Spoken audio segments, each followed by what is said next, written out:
नमस्कार दोस्तों, मैं राजीव रंजन आपके लिए लेकर आया हूँ प्राचीन भारत का सबसे अहम टॉपिक सिंधु घाटी की सभ्यता। यह इस टॉपिक से हर एग्जाम में एक दो क्वेश्चन आपको देखने को मिलेगा। तो देर नहीं करते हुए जस्ट आते हैं इस टॉपिक पर। जैसा कि आप लोग जानते होंगे कि सिंधु घाटी सभ्यता जो कि भारत की सबसे प्राचीन सभ्यता थी, इसे विश्व के 4 सभ्यताओं में भी सबसे प्राचीन सभ्यता माना गया है। वैदिक सभ्यता से पहले भी इसे माना गया है। तो इसका वो जो विस्तार जो था वो मुख्यतः 3 देशों में देखने को मिलता है, भारत, पाकिस्तान और अफगानिस्तान। सिंधु घाटी सभ्यता को हम नगरीय सभ्यता या शहरी सभ्यता के नाम से भी जानते हैं। इसकी लिपि जो भाव चित्रात्मक थी, क्यों थी, इसे नगरीय सभ्यता क्यों कहते हैं, तो इसको जानने के लिए जस्ट आते हैं इसके वीडियो पर। तो पहले देखते हैं कि इसका विस्तार कहां से कहां तक था। तो इसका विस्तार जो है ये एक ऊपर में देख लीजिए, यहाँ पर जम्मू कश्मीर में एक मांदा जगह है जो कि चिनाब नदी के किनारे है उत्तर में। अब अगर ये दक्षिण में आइएगा तो यहाँ एक जगह है महाराष्ट्र, जो कि इसमें दाइमाबाद एक जगह है, दाइमाबाद। तो महाराष्ट्र में दाइमाबाद, यहाँ एक नदी है गोदावरी। तो ये इसका विस्तार था दक्षिण में। उत्तर में मांदा जम्मू कश्मीर में है और दक्षिण में जो है महाराष्ट्र में दाइमाबाद गोदावरी नदी पर। अगर आप पूरब की बात करें तो पूरब में आप यहाँ पर देखेंगे यूपी, उत्तर प्रदेश में एक जगह है आलमगीरपुर, जो कि हिंडन नदी के किनारे बसा हुआ है, हिंडन नदी। तो ये इसका पूरब में हो गया। पश्चिम में आप देखिएगा सुतका गेडोर, जो कि बलूचिस्तान में है, जो कि दासक नदी के किनारे है, दासक नदी। तो ये इसका विस्तार था। कहाँ था? चारों जगह इसको अच्छी तरह से याद रखना है। जम्मू कश्मीर में मांदा जगह चिनाब नदी पर, फिर आप दक्षिण में आ जाइएगा तो महाराष्ट्र में दाइमाबाद गोदावरी नदी पर। अब अगर पूरब में आ जाए तो यूपी में आलमगीरपुर, हिंडन नदी, और अगर पश्चिम में आ जाइएगा तो पाकिस्तान का एक राज्य है बलूचिस्तान, इसमें एक जगह है सुतकांगे डोर, जो कि दासक नदी पर। तो ये इसका फैलाव है। अगर आप मोटा मोटी इसको देखें तो इसका फैलाव कुछ इस टाइप से शेप बनाता है, इस टाइप से शेप बनाते हुए ये अपने आप में एक त्रिभुजाकार आकृति लेता है। इसीलिए सिंधु घाटी सभ्यता को हम इसका पूछता है सिंधु घाटी सभ्यता का आकार कैसा था, तो त्रिभुजाकार। आप लोग इस मैप के जरिए समझ सकते होंगे। तो अब इसका जो मुख्य विस्तार था बताए थे 3 देशों में, भारत, पाकिस्तान और अफगानिस्तान। तो पाकिस्तान में मुख्यतः 3 ही देशों में इसकी जानकारी मिलती है। जो भी इसका सबसे सर्वप्रथम जानकारी चार्ल्स मेसन ने 1826 ईस्वी में दिया था, और उसी के आधार पर पाकिस्तान में तो बहुत सारा क्षेत्र मिला, लगभग 500 से अधिक, और भारत में 1000 से अधिक। लेकिन मुख्यतः हमें 3 ही जगह पढ़ना है पाकिस्तान में। वो 3 जगह जो कि हमेशा एग्जाम में पूछता है, उसको हम एक मैप के थ्रू भी देखेंगे और फिर इसको पॉइंट आउट भी करेंगे क्या क्या इससे क्वेश्चन पूछता है। तो पाकिस्तान में एक जगह है ये पंजाब एक जगह है। पंजाब आपको ये पंजाब भारत में है, और इसके जस्ट एक ऊपर में देखिएगा पश्चिम में, तो एक पंजाब यहाँ भी है, जो कि पंजाब 2 भागों में बटा हुआ था। पूर्वी पंजाब को हम भारत में ले लिए हैं, और पश्चिमी पंजाब जो है जो कि पाकिस्तान में। यहाँ एक जगह है जिसका नाम था हड़प्पा। इसका खुदाई, और उसके जस्ट अगर आप नीचे अगर आते हैं तो इसके एक नीचे जगह है मोहनजोदड़ो, जो कि सिंधु नदी के किनारे है। इसके जस्ट एक नीचे आते हैं थोड़ा सा, तो एक नाम है चंद्रहुदड़ो। तो इसी तीनों के बारे में आज हम डिटेल पढ़ेंगे कि इस चीज हड़प्पा और मोहनजोदड़ो और चंद्रहुदड़ो की खुदाई किसने किया, इससे क्या क्या चीज का प्रमाण मिला। इसी के जो प्रमाण मिला खुदाई से, इसी के आधार पर सिंधु घाटी सभ्यता को हम आदि ऐतिहासिक काल की सभ्यता कहते हैं, नगरीय सभ्यता कहते हैं। तो अब इसका मुख्य बिंदु पर आते हैं कि इससे क्या क्या चीज का प्रमाण मिला और इसका खुदाई कब हुआ और किसने किसने किया। देर नहीं करते हुए जस्ट इसके मेन टॉपिक पर आते हैं। तो आप लोग जानते होंगे इसका फैलाव जो था टोटल 13 लाख वर्ग किलोमीटर तक इसका फैलाव था। सिंधु सभ्यता का काल कार्बन डेटिंग आधार पर इसको 2500 से 1750 ईसा पूर्व माना जाता है। अब ये 3 स्थान जो पाकिस्तान में हमें मिला है इसकी जानकारी के बारे में थोड़ा हम लोग चर्चा करते हैं और इसे याद भी कर लेते हैं, एक बार में याद हो जाएगा। तो ये प्रमुख स्थल पॉइंट देते हैं, प्रमुख स्थल एक पॉइंट में ये नदी बार बार एग्जाम में पूछता है नदी से। दूसरा है खोजकर्ता,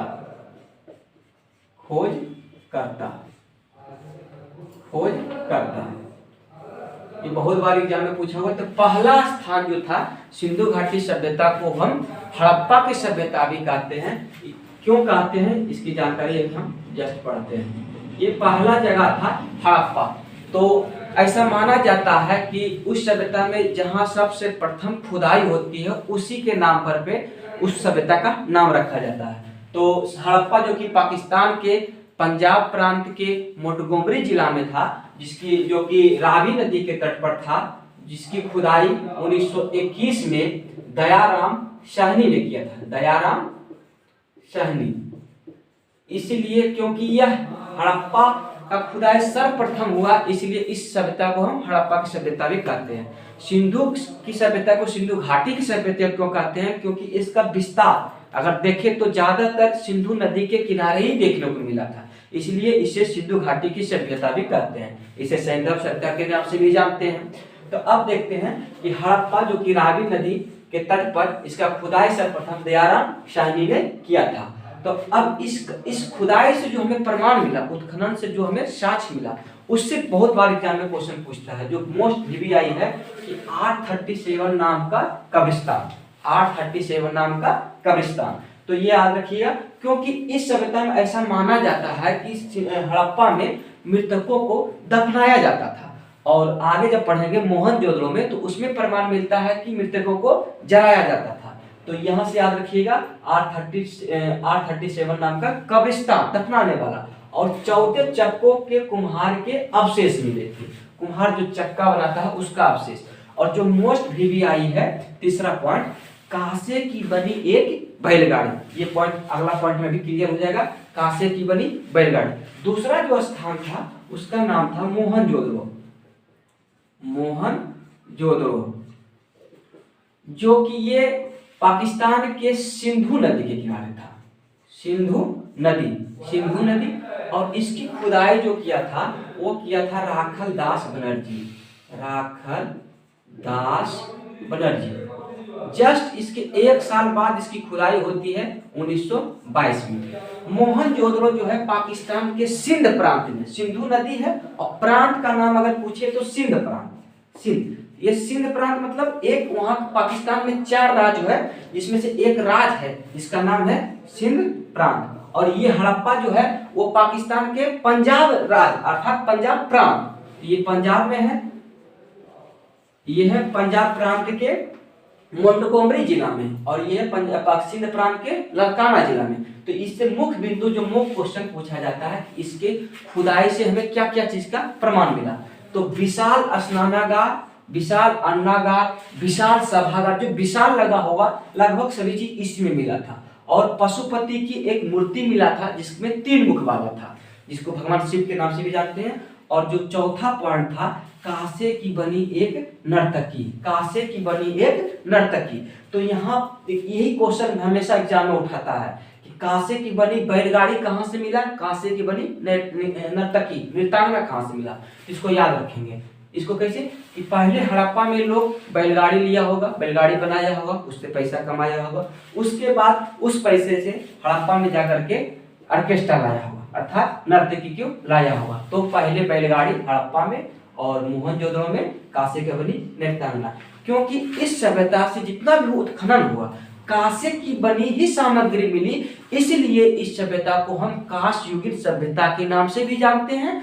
इसीलिए इस सभ्यता को जितने भी प्रमाण मिला, बहुत विशाल स्नानागार, विशाल अन्नागार, मतलब ईंट का बना हुआ घर, पक्का मकान, इसलिए इसे नगरीय सभ्यता भी कहते हैं। क्योंकि नगरीय सभ्यता कहने का और बहुत महत्वपूर्ण कारण है क्योंकि इस सभ्यता में नाली का जो व्यवस्था था, नाली निकासी, पानी निकासी का, वो बहुत ही सुदृढ़ व्यवस्था था, ग्रिड पद्धति पर आधारित था। तो ये मेन पॉइंट कहाँ से की बनी, नर्तकी, और इसे आदि ऐतिहासिक काल, आप लोग अगर क्वेश्चन पढ़ते हैं तो उसमें प्राग ऐतिहासिक काल, प्राग ऐतिहासिक काल नहीं है, प्राग नहीं, ये प्राग है, प्राग, ये कंफ्यूजन दूर कीजिएगा। प्राग ऐतिहासिक काल जो आदि ऐतिहासिक काल के पहले के काल में कहते हैं, जिसमें मनुष्य लिखना पढ़ना कुछ नहीं जानता था। अब प्राग ऐतिहासिक अर्थात आदि ऐतिहासिक काल वैसे काल को कहते हैं जिसमें मनुष्य जो है लिखा हुआ प्रमाण तो मिला, इस सभ्यता से, उत्खनन से बहुत कुछ लिखा हुआ प्रमाण मिला, लेकिन उस चीज को आज तक हम लोग नहीं पढ़ पाए, इसीलिए इसको आदि ऐतिहासिक काल की सभ्यता में रखते हैं। ये पॉइंट क्लियर हो गया।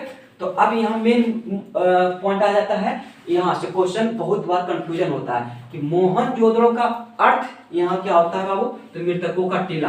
बस एक मेन पॉइंट ये याद रखना, मोहनजोदड़ो का अर्थ मृतकों का टीला है, बाकी बस सब पॉइंट याद हो जाएगा। इसको याद कैसे रखेंगे तो देखिए, क्योंकि पूछ देता है यही दोनों कि हड़प्पा किस नदी के किनारे है, तो आदमी देखता है कि ये सिंधु घाटी सभ्यता से संबंधित है तो सिंधु मार के चले जाता है, लेकिन कंफ्यूजन आप लोग नहीं कीजिएगा। आप लोग अगर ये वीडियो देख रहे हैं तो इसको याद कैसे रखेंगे, इसको याद रखने का छोटा सा तरीका है कि आप लोग शादी ब्याह में जाते होंगे तो शादी ब्याह में देखे होंगे कि गाड़ी के बैनर, गाड़ी के आगे लिखा होता है लड़का प्लस लड़की का नाम, अर्थात इसमें देख लीजिए, इसको याद रखिए ऐसे, इस तरह से, मोहन संग सिंधु, मोहन संग सिंधु, अर्थात समझिए कि हम एक शादी में जा रहे हैं, किसके शादी में, मोहन के शादी, और लड़की का नाम है सिंधु, अर्थात मोहनजोदड़ो जब भी पूछेगा तो इसको सिंधु नदी मारिएगा और सिंध प्रांत में मारिएगा, बच जाएगा आपको रावी जो कि हड़प्पा नदी के किनारे। बस ये याद रखिएगा क्योंकि ऑप्शन में यही दोनों में कंफ्यूजन होता है, तो मोहन को सिंधु के साथ।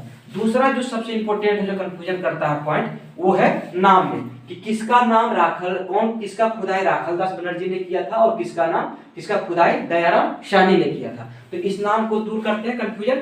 तो आप लोग को पहले बताए थे कि मोहनजोदड़ो का अर्थ होता है मृतकों का टीला, अर्थात मृतकों का ढेर मिला होगा, मृतकों का राख मिला होगा, इसलिए इसका खुदाई जो किया था वो राखलदास बनर्जी जी ने किया था, राखलदास बनर्जी ने।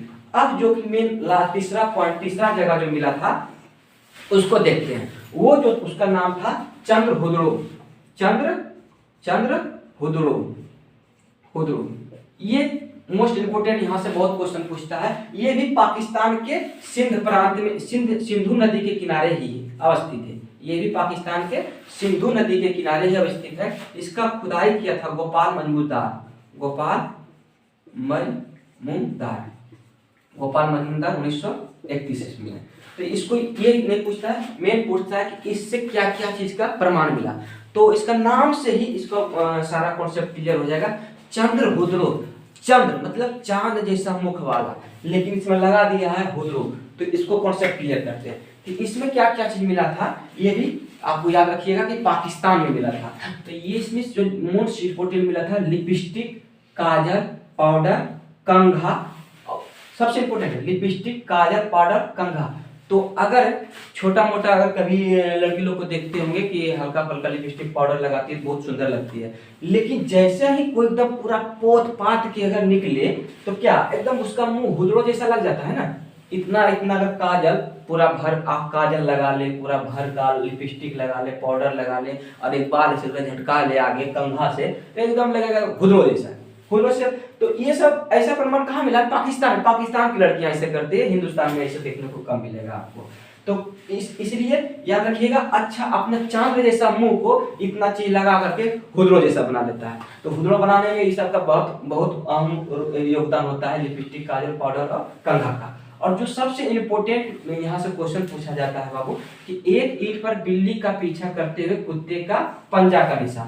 तो अब बताओ बाबू, यहाँ और जो इम्पोर्टेंट है, मनके अर्थात गुड़िये बनाने का कारखाना। अगर कोई गुड़िया अर्थात कोई बिल्ली अगर इतना चीज लगा दो उसको, लिपस्टिक, काजल, पाउडर, तो उसका पीछा तो ऑटोमेटिक कुत्ता करवे करेगा ना। तो ये याद रखिएगा बाबू, एक ईंट पर बिल्ली का पीछा करते हुए कुत्ते का पैर का निशान। तो ये पॉइंट क्लियर हो गए। ये 3 जगह ऐसी थी जो कि पाकिस्तान में है, पाकिस्तान में 3 जगह, पहला हड़प्पा जो कि रावी नदी पर, इसका खुदाई दयाराम साहनी ने किया था। दूसरा मोहनजोदड़ो सिंधु नदी पर, इसका खुदाई राखालदास बनर्जी ने। चंद्रदुर्ग सिंधु नदी पर गोपाल मजमूदार, इसका जो प्रमाण मिला था आपके सामने है। उम्मीद करता हूँ कि आपको एक वीडियो अच्छा लगा होगा। Thank you.